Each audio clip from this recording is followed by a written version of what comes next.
Good morning. Would you all be able to quiet down a little bit, please? Thank you. Welcome to our last day of the festival. I hope you all enjoyed the evening. Firstly, we have some organizational and practical information. Please take teaching material with you. We have flyers on the Science on Stage Europe stand. Don't forget to exchange phone numbers and contact details. Find colleagues for further collaboration after the festival. And get in touch with your own national steering committee to offer a spreading activity after this event.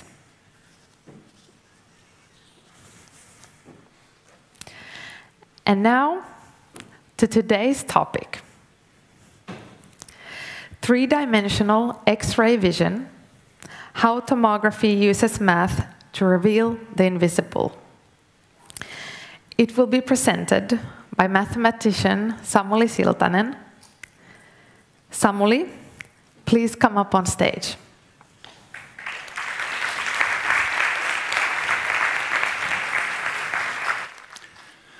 Good morning, everybody. It's a great pleasure and honor to present in front of such distinguished audience of educators and scientists. It's really a wonderful occasion, Science on Stage. Thanks for the organizers for having me, and let's take a look together at the physics and mathematics of X-ray imaging. Let me grab my computer to the front and this one. So regarding STEM education, I've been experimenting in recent years with video influencing. So I've been publishing in 7 years or so, I've been publishing videos in Finnish with English subtitles on my YouTube channel with the goal of having 10,000 subscribers. Not quite there yet, but almost. And this is with Finnish language content mostly, so I'm quite happy with this experiment. Also, I do some more traditional science communications. Let's start not with X-rays, but with just regular visible light. Let me show you a video of a shadow image of something. Do you know what this is? Tell me whenever you see. I'm turning it. Whoa, yes. So we see that projected information is not always so complete. For example, we can have two exactly same objects looking along one direction of projection. But if we change the direction, we will see something different. This is called non-uniqueness in inverse problems research. Sometimes two different things give us the same data. Okay, let's move from visible light to the X-ray spectrum. A historical note. This is among the first X-ray images of all time, recorded by Wilhelm Conrad Röntgen, the Nobelist who found the X-rays. However, around the same times, there were also others experimenting with X-rays. This is Nikola Tesla, who, as you may know, had electricity shows with these kind of long arcs of electricity. He had noticed that if you stand next to such an arc and put your head between the arc and the wall, the paint in the wall is glowing and you can see the inside of your head in the paint. This is not recommended based on the knowledge we have now after some 100 years. Anyway, these days we can do very safely some X-ray measurements. That's my former student, Zenit Purisha from Indonesia, and Alexander Meany, who is finishing up his PhD thesis. This is my X-ray lab, built by Alexander. So inside, we can put something, for example, a rose. There you can see on the left the X-ray source. I'll put on the X-rays. We don't actually see them like that. I mean, the human eye is not sensitive to X-rays, but just showing that that's how they fly. We put an X-ray camera on the other side, and what we see is not a shadow image, like with regular light. We see through the rose. In this image, the pixel grayscale tells us how much material there was on the way of the X-ray. Outside the rose, we have black pixels, meaning that there is just empty space, just air. In the middle of the rose, there is the most material, which is shown in white. And in between, we have these intricate shades of gray, measuring how much there was stuff on the way of the X-ray. This becomes very useful from the mathematical imaging perspective. Okay, but as a comic relief, let me report on the visit we had from the hydraulic press channel. If you don't know the hydraulic press channel, I encourage you to go to YouTube and take a look. There's Lauri and Anni from the channel, and we did some experiments with X-ray camera with things being crushed under. So very stupid, I mean, deep science, but very silly. So we learned that the digital camera cannot take pressure. Science at its deepest. Well, X-rays, as you know, can be used in medicine. The traditional use that was adopted pretty much immediately after Röntgen's work is to just put a person between an X-ray source and a camera. So we can see, for example, a fracture in the bone.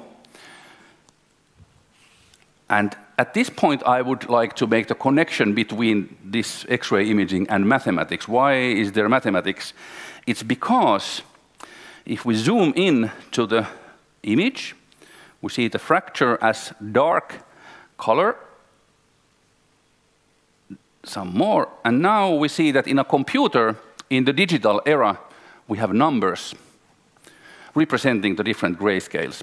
So here it means small number means that X-rays found only little material on their way, and big number means that there was a lot of material on the way of the X-ray, and exactly how much the numbers tell us. So this is really a quantitative measurement of the amount of stuff on the way of the X-ray, and the numbers bring us to mathematics, of course. So now let's take a look at slice imaging, or tomography. Now we are concerned with different images as the previous one. The previous was taken by just putting the person between X-ray source and camera. This is a different one. This is really a slice through a human head. We see everything that's inside, neatly separated, not like everything superimposed like in a projection image.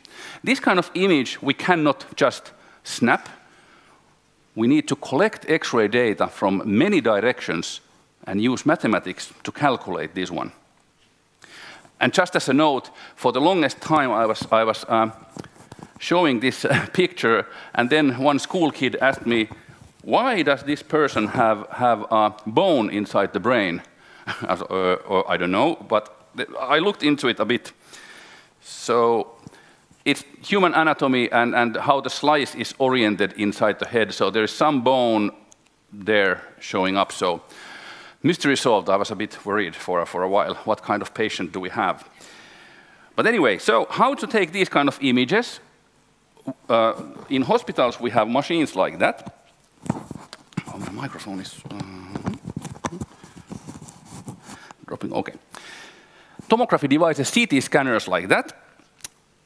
If we look under the hood, we see that it's quite amazing how they move. So this is like 400 kilos or more rotating. At the fastest, I think they make 2 rotations per second. So it's kind of, I'm happy they usually keep the lid closed. It's a bit scary, but it's really it's heavy stuff that's going on when imaging. And what is happening? So let's get back to the very first CT scanner of all time, late 60s, early 70s. The idea is to move an X-ray source along a linear path, and now for every X-ray that goes through the head, we record the number, how much stuff there was on the way of the X-ray. So now, for example, if we go back a little bit, for example, here we don't have so much stuff because there is some nasal cavity and an empty space here. And then if you look, where did we have the most stuff? Maybe here. So now you see that it's going through a lot of white, which is bone. So there's a lot of stuff. So we have a big number in the profile. So in that scanner, it really moved like that. So there was a linear movement of the X-ray source while everything else was not moving. But there is another degree of freedom. It also rotated. So after collecting such a profile, it took a little rotation and measured another one, resulting in this kind of tomographic data. So collecting these profiles from all around. This is what we need to create a slice image. A lot of measurements. And as you saw, the modern machines just rotate and collect it very fast. The first one was doing this linear, turning a little bit, linear, turning a little bit, so it was very slow. So now the inverse problem, it's my field of research in mathematics. In inverse problems, we always do things backwards. We go from effect to cause, so to speak. So the yellow curves are what we measure. That's what we know. And what caused those yellow profiles is what we want to know. So we are going backwards reasoning. This is inverse problems. And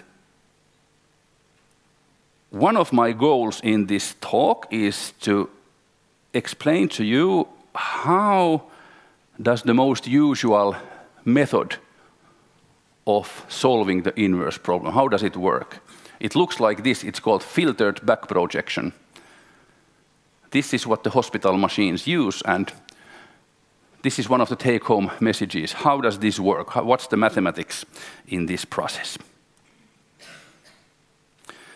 This technology was invented by Godfrey Hounsfield, and also the theory was developed by Alan Cormack. They got Nobel Prizes in '79. This is one of the first X-ray images, slice images of a human head. As you may know, these CT scans are used a lot in modern medicine. I remember one statistics that in the United States, they do some 50 million CT scans per year. So it's really, really usual tool for doctors. One of the many applications is identifying the kind of stroke. This is ischemic stroke. Blood is not getting into this part of the brain. There is some blood clot preventing blood flow. This one is bleeding in the brain. It's hemorrhage in the brain. Both are really dangerous. And as you may know, the symptoms, actually same symptoms for both. 3 symptoms: slurred speech, other side of the face drooping, and if the patient tries to lift both hands, only one hand goes up. If you detect this, call an ambulance immediately. It's really serious. And the thing is, the doctor needs to know which one it is. This is 80% of the case. This is 20%. This one is either surgically removed, the blood clot, or maybe it's dissolved with blood thinning medication. But you shouldn't give blood thinning medication to this one. So we need something to know which it is, and one answer is X-ray slice imaging. Okay, now that you know the basics of slice imaging, you can try it yourself. The doors have been locked, there's no way out. You are now exposed to brutal tests. I will just first show you how these work. So we have some kind of object, and then we have the tomographic data of the object. But of course, I am not showing you the object. I'm only showing you the data. And let's see how natural tomographers are you. And don't worry, no one really needs to be a natural tomographer. It's fun to have if you have that skill. I don't really have, some of my students do. But let's try. So this is the first one. We have 3 shapes. We have T and inverted T and then a weird wedge. And we have 3 different tomographic data. Now, which is which? Actually, there is a curiosity here, because if we stop the rays, let's say, horizontal position, you see here we have exactly the same case than we had with the apple and the lemon. We have the same data. We cannot really tell them apart. But this one, maybe you have an idea. Number 3, which one? Middle one, exactly, because we have this wedge here, so it comes from this one. So we know, this we know, but we cannot know anything from this because it's the same data. So, but we have many directions, so now the data 1 and 2, I think we can know. So this is the way of tomography. One direction is not enough, we need many. Well done, well done. That was the first one. Level 1.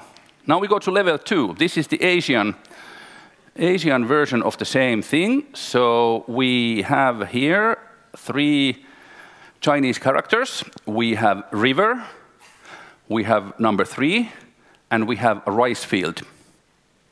And we have the tomographic data for all of those. And let me again stop the horizontal ones. Maybe you can again see something.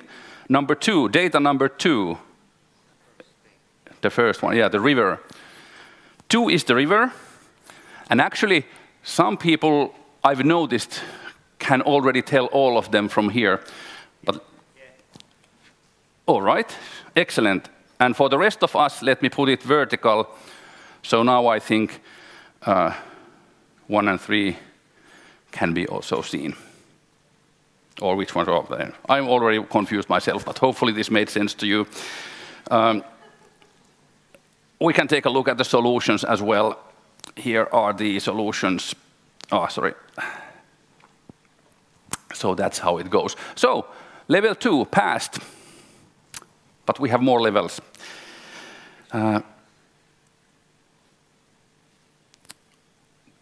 You're doing so great that let's go into a bit more complicated shapes. So great. I'm forgetting myself, how does this go? But yeah, so let me stop to vertical position. Maybe number 3 is R. Number 3 is R, exactly. We can see this sharp wedge. 1 is 8, yeah, I agree, because it's symmetrical, and this is also symmetrical, left-right symmetry, yeah. All right, you are doing great. Whew. Yeah, we have a room full of radiologists. Excellent. How hard can it be?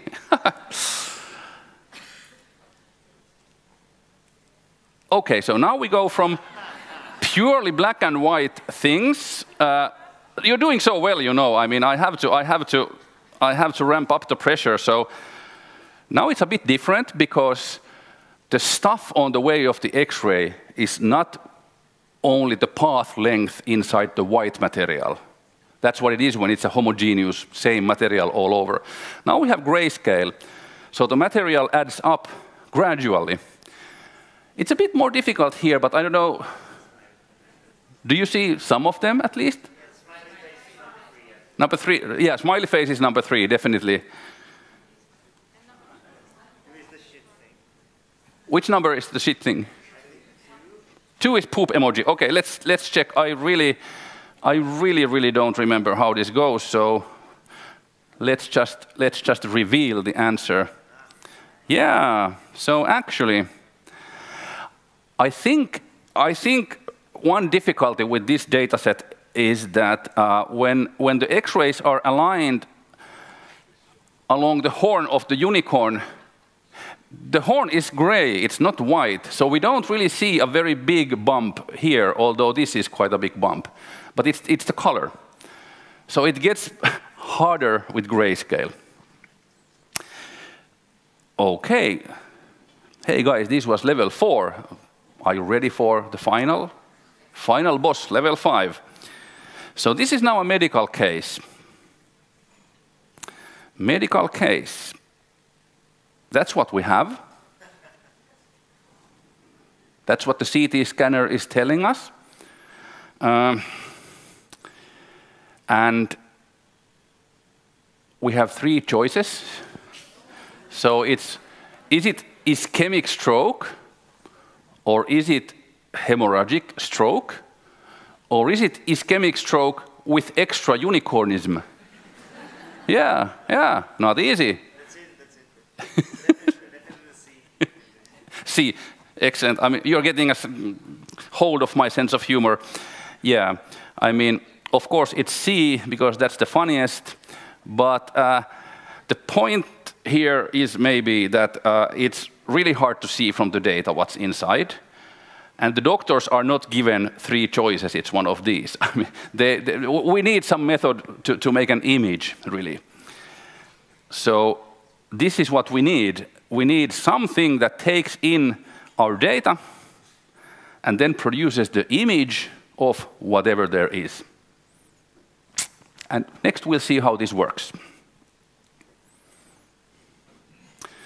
It's called filtered back projection. This is the very first method for reconstruction. It starts with the back projection. So we take the data, just one profile, this yellow profile here. We consider this one, and we know it was measured with horizontal X-rays. So what we do is we take the largest number and we send it back as white. Whenever there is a 0, we know there is nothing, so we send in black. And then we send in grayscales according to the numbers in the profile. Okay, and then we use the next direction. We send it back and we sum the 2 images. Remember, the images are just grids of numbers, so we can just add the numbers in the same pixel.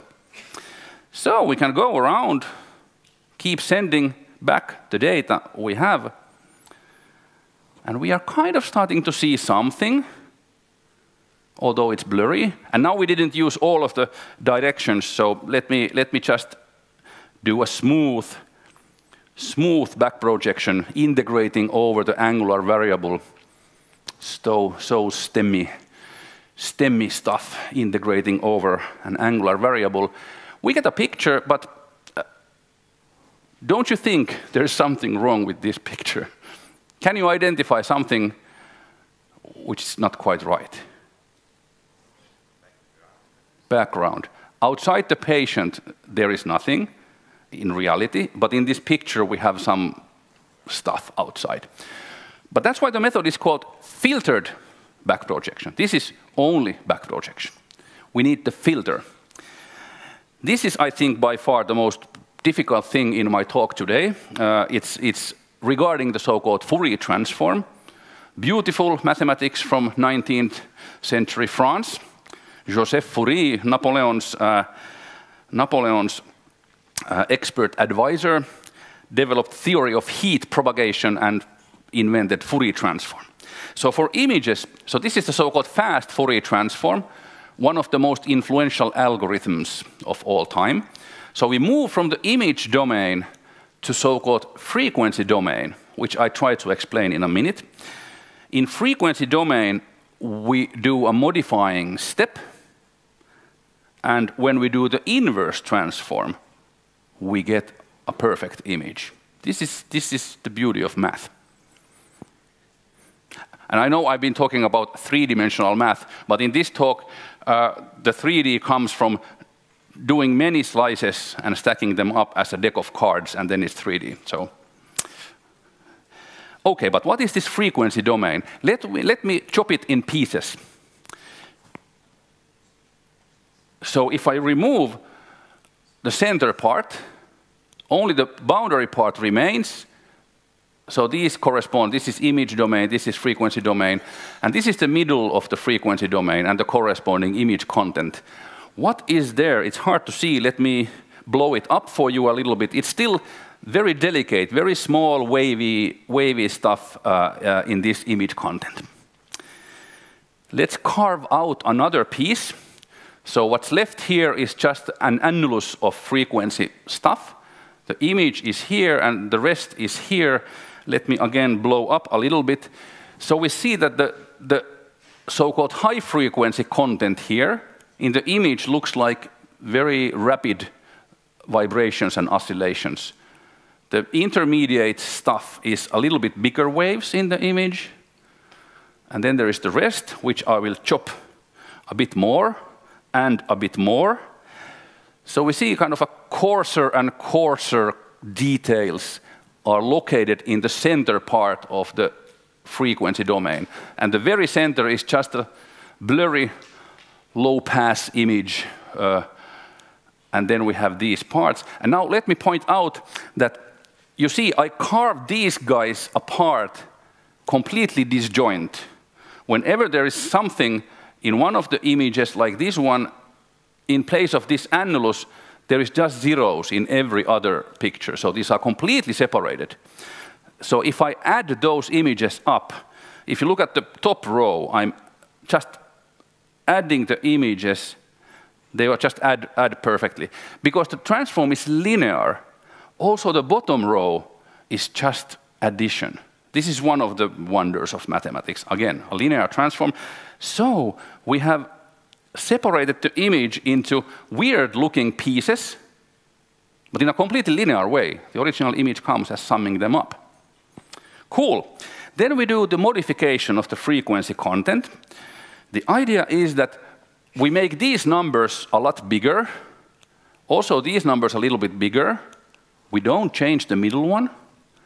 We make these numbers here smaller, and these ones we make very much smaller. So I will do this transformation right now. Let me go back and forth a couple of times. So this is my changing the numbers in the frequency domain. Also, the image domain changes in some way. And now I'm summing the stuff up. Plus, plus, plus, plus. Ooh, like magic.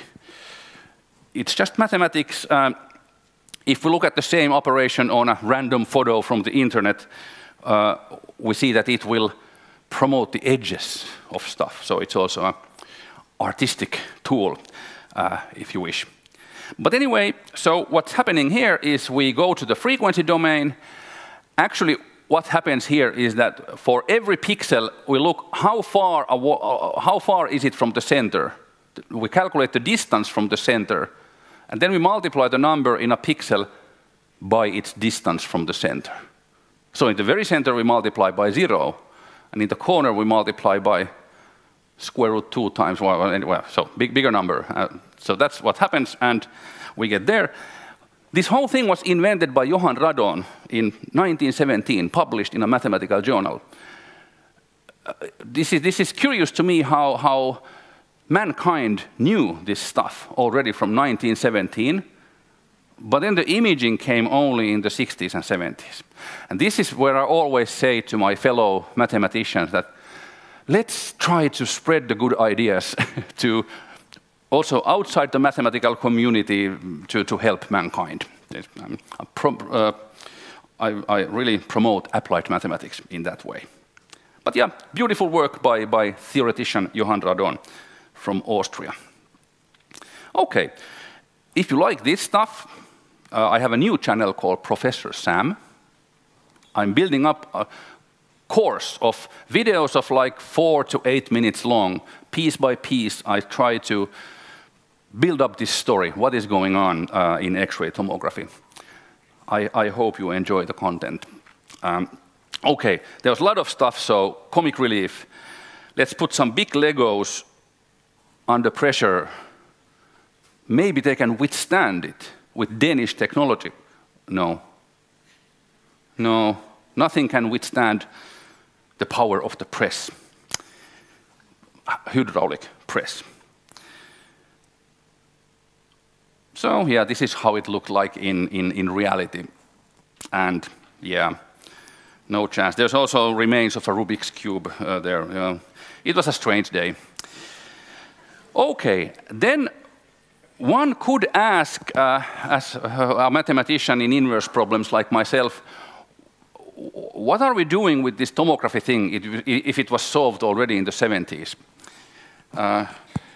I sometimes think about this myself, but I do have an answer. The thing is that, of course, if you have data from all around, you can just use filtered back projection, as I showed you. It's a really good method, very fast, accurate, precise, perfect. But if we have an application where we really cannot measure everything, just as an example, we put in a walnut into an X-ray machine, and we looked at it from 1,200 different angles. So we rotated it, but with very small steps. So we have 1,200 views of this one walnut. And if we take the central slice and apply filtered back projection, this is what we see. Extremely detailed. We can see these 1/10 of a millimeter details, these membranes and stuff, very clearly. And it kind of looks like a brain image. That's why I picked the walnut. Yeah, maybe not a radiologist would agree, but for a lay person, maybe. Anyway, so if we have some reason to take, we can only take less pictures. Maybe our target cannot take too much radiation. It's unhealthy. Maybe we are in a hurry. We don't have time to measure so many. Some reason we cannot really measure so much. If we have only 20 projections and we apply the same method, this is the image. So now one thing we are doing in the inverse problems research community is to make new methods. This is hard wavelet sparsity from the same 20 pictures. So exactly the same data that I used here. So with wavelets, it looks like this. Total variation gives a piecewise constant image, like a cartoon-like image, again, from the same data. This is Dobeschi 2 wavelet sparsity. And maybe in addition to the dude pictures I showed before, let me just point out that Ingrid Dobeschi is one of the most cited applied mathematicians of the modern world. So it's not old guys only working in this business. Total generalized variation. One can also use more orientation-sensitive building blocks called shearlets, largely developed by a German mathematician, Gitta Kutoniuk. So for applications where we don't have enough data, we need different methods. And now a second take-home message is I will tell you how this total variation regularization works. The thing that promotes piecewise constant cartoon-like images. And for my explanation, I built this simplest ever patient for us. The patient is two-dimensional, and it's divided into 4 homogeneous domains. And this is something I think that can be used in a classroom, and it's easy to make more examples like this for I think, even elementary school. So what's happening here? Well, first of all, let me note that the idea here is that we have small numbers here. So these attenuate the X-rays only a little bit. So it's soft tissue like muscle. And here we have big numbers, so that's some kind of hard tissue, maybe bone. This is the thinking in the very simple patient. So now we do X-ray measurements, and we can think after calibration of the actual X-ray pictures, we can actually think that it's just summing up the pixel values. It's pretty much as simple as that. So we have some unknown numbers, and what we measure is the sum, 2 plus 6. We have a full picture with our X-ray camera here. The X-ray camera has 2 pixels, so it measures 8 and 9, which are the sums of the rows. And now we turn our machine to do tomographic slice imaging. So we turn our machine, and now we have column sums. So our measurements are these. Our machine rotated one step, and this is our inverse problem. What are the suitable numbers inside that will match this? It's like a Sudoku kind of thing. And it really is like this, how we compute slice images in the modern algorithms. Really in the core, this is how it works. But anyway, so how can we find the numbers? There are some interesting problems with it. Remember the apple and the lemon that looked the same from one direction. Note that these two guys here, these two patients, have exactly the same data from both directions. I mean, not only one projection, but both. Now, one could argue, and it's a good argument, that this is too weird to be true. A negative number would mean that the X-rays will get stronger when they travel inside there. There is no known physics for that, really. So we can say that it's not that one. However, I can cook up more. There's another one, perfectly physically okay, and how can we know which patient, what is inside the patient from the data? This is non-uniqueness again, the apple and lemon thingy. How does this work? Well, the thing is that if we have too few measurements, we have ghosts. We call, in inverse problems, if we have something which is non-zero, but it gives a zero measurement, we call it a ghost. So, well, this is one of the ghosts here, and that's how I built the other example. I took our original patient that we know, because this is a talk, and then I added that one to produce what I call the spooky candidate, because there's a ghost added. So how can we tell them apart? Let's study our main technique in inverse problems. It's called regularization. The idea is to give any candidate target two penalties. One penalty if they don't give the right data, other penalty if they don't look like homogeneous internal organs. This is total variation regularization. And to demonstrate it, I picked three candidates to show you. So here we have the original one, and this is what we just saw, the spooky candidate. And then in addition, because we want to, our strategy of regularization is to promote homogeneous areas inside the patient. So this really has a lot of homogeneous. It's completely homogeneous. So it should be really good for the other of our two penalties. Let's calculate a little bit. So we take this measurement. We know that it should be 8, because that's what we measured from our patient. Well, this is the same thing. So, well, yeah, we get the same thing. So we subtract them and square, but 0 squared is just 0.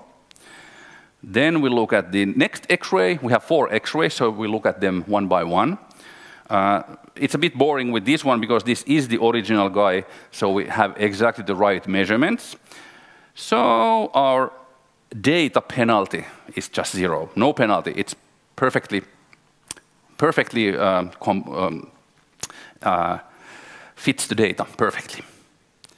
But then we look at this total variation penalty. So we look at how big jump is there between pixels. So between these guys, there is a jump of 4. Between those two, we have a jump of 5. Between those, there is no jump, so it's 0 added to the penalty. And here we have a jump of 1. Now we just add up these jumps, and we get 10. So summarizing, for our original patient, we have 0 data penalty. The data is perfect fit, but it's not homogeneous enough. We have some penalty for that. So 10 euros for the true thing. So then let's calculate for our flat candidate. So we measure 6. 3 plus 3 is 6, but it should be 8. So now we actually have here something non-zero. We have 6 minus 8, which is minus 2. Squared is 4. Then we look at the next one. We get 6, where it should be 9. So we have 6 minus 9, which is minus 3. squared, it's 9. Then this one, we get 6 instead of 4, and here we get 6 instead of 13. So we have actually minus 7 squared, which is 49. So this guy really gets a lot of penalty, 66 euros penalty. It really doesn't satisfy the measurements at all.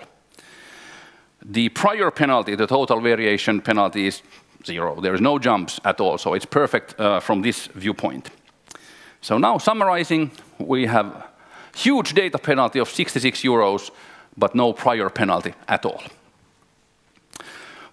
So much calculations. Let's take a comic relief. So here we are with the hydraulic press channel measuring, and so we tried if an Easter egg could withstand the pressure of hydraulic.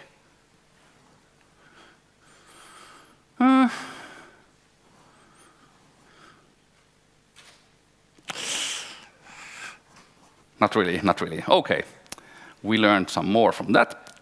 And then let's go for our spooky candidate. Now again, this has the perfectly correct data, so we have 0 penalty for data fit. And now let's look at the jumps. There is no jump here. There's a jump of 9 here, jump of 4 here, and a jump of 5. So we get 18 euros penalty for that. So now if we summarize our findings, we see that our original patient has the smallest penalty out of these 3. And this is kind of the way how we can tell. But I was asking, how can we pick among these different things that give the same data? Well, we need another criteria, which here is the calculation of the steps between pixels, and it will give us a criteria. Although, again, we just have 3 candidates, which, like I said, in the hospital, there are no 3 candidates. We need to calculate what it is. I will just tell you here what it is. It's a bit longer story. You will find it in my YouTube channel, though. So this is actually, these are the numbers that give the smallest penalty. Whatever you do, you cannot find numbers, non-negative numbers that would give a smaller penalty than 9 euros. This is calculated by optimization methods from math. It's a bit tricky because we have a square term and an absolute value term, so it's quite tricky. It's been a long project with lots of research papers to come up with good ways to calculate it. And now the thing is that with a 2-by-2 patient, the picture is very crude, but the whole idea is that we should have more pixels, more pixels, and we are just doing the same kind of Sudoku. We take every X-ray, we look at which pixels is it crossing, and how long does it travel inside each pixel, and we calculate those row sums and column sums, and also oblique sums, and whatever the X-rays, however they are traveling. That's really how it works. And when we have more and more pixels, we get more and more details in the image. But in essence, what I showed you, that is how it's calculated.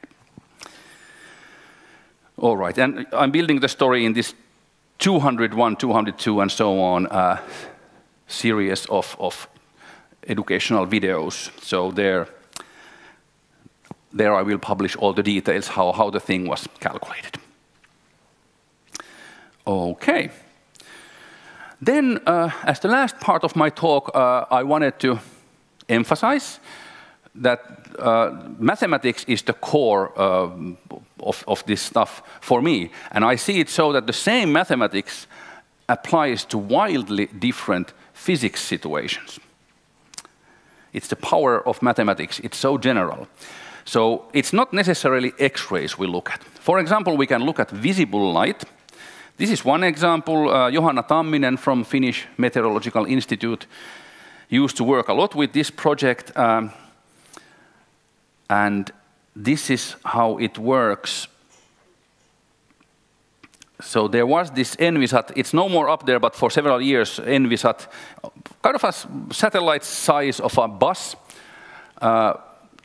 rotating the Earth 400 times a day. And what it did is it looked at stars one by one. It kind of locked its camera onto some star and then measured how is the starlight getting dimmer when it travels through the atmosphere. And when the star goes behind the horizon, it picks another one. So looking from the satellite camera, it will orient the camera to a star and then measure. Actually, this one even measures many colors of light, not only one, but many colors of light.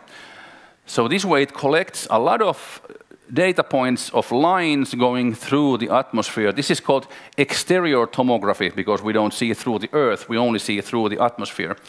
And using this kind of data, then using similar tomographic mathematics that I showed you, one can calculate where there is ozone or how much is there ozone in the atmosphere everywhere around the globe. So they could monitor the ozone content every day using the same kind of math we just saw. Another example with visible light is by my colleague Tapio Helin from LUT University and his collaborators. Here the idea is that when we have a telescope on Earth, it's convenient because we can repair it and maintain it, unlike, for example, the James Webb Telescope, which is far away in space. It has a good view because it's in space, so it can freely look, but we cannot repair it if it breaks down. But on Earth, the telescope looks through air, and the air is moving all the time. There is turbulence in the air, and the picture actually is wobbling all the time. So what they do is they use some actual stars as guide stars, how they wobble, and they also shoot some lasers up there as artificial stars to monitor how is the atmosphere moving, and then they calculate how should they reshape the mirror, deform the mirror of the telescope to counteract the wobbling of the atmosphere. And this has to be done 1,000 times a second. And between every modification, there needs to be a tomographic problem solved. But then when this works, the effect is pretty big. This is the image of Neptune planet. And if the mirror is adaptively changing, we get really a lot sharper image. Another visible light tomography is worked on by my colleague Aku Seppänen in University of Eastern Finland. There's a British company, Mirico, that makes this kind of machine that sends laser beams, maybe over industrial site or maybe over agricultural sites. So there's, I think, one laser and several measurement units. And then, depending on how the lasers are getting dimmer, they can monitor greenhouse gases or industrial pollution. So that's another, and also here the rays, we really don't have all possible rays to calculate with filtered back projection. We have only a few rays. Then moving on from visible light to electrons. As we know from quantum physics, electrons are not only particles, they are also waves, and their wavelength is very short. So with electrons, we can make images of very small things, such as coronaviruses. But this is just one projection. It's also possible to do kind of tomography imaging by tilting the thing we are looking at. So it's quite amazing what 3D vision with electrons can be done for very small things. This is an image how coronaviruses are manufactured inside the cell.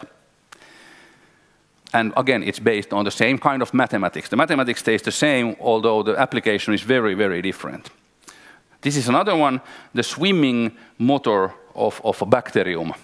They can really look at detailed anatomy of bacteria using electron microscopy and the mathematics of tomography. And then another one, yet another probing energy, neutrons. So if we take an X-ray image of an old film camera, we see that anything which is metal, like the button here or the shutter here, the metals are hard for X-rays to get through. But any plastic piece, like here or here, the X-rays go very easily through plastic, no problem. But neutrons, you know, in atomic nuclei we have protons and neutrons. Those neutrons, if we shoot a neutron beam through a camera, we see a very different picture. Metals are transparent almost, and plastic parts we can see very clearly. It's because hydrogen will scatter neutrons very effectively, and plastics contain a lot of hydrogen. So it's curious how we get so different images with neutrons.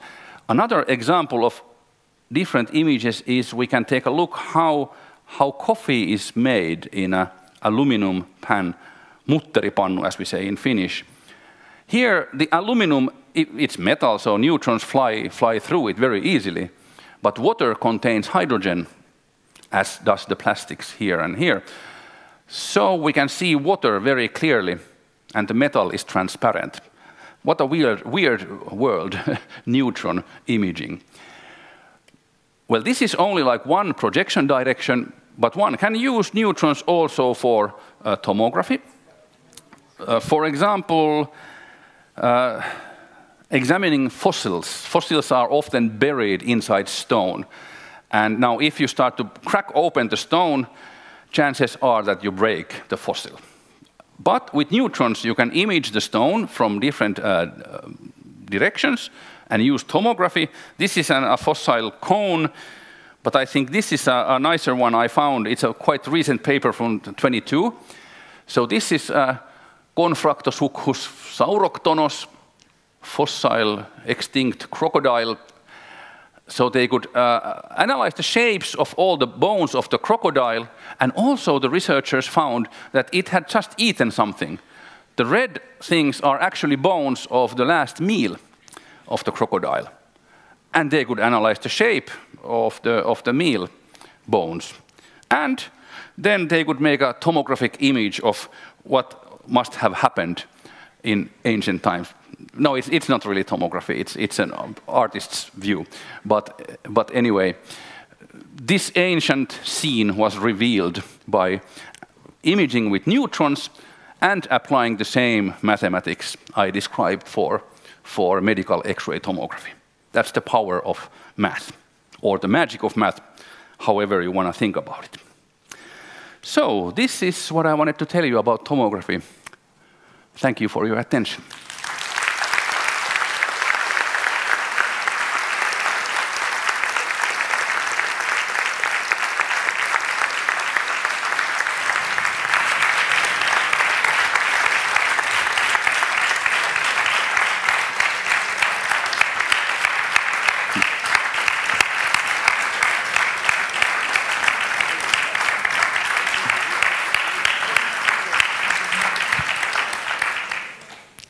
Thank you, Samuli.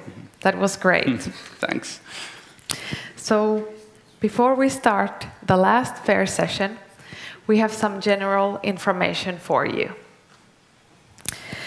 Please be back here at noon at 12 for the closing ceremony. Lunch will be served at 1 to 2:30 p.m. Have a nice day.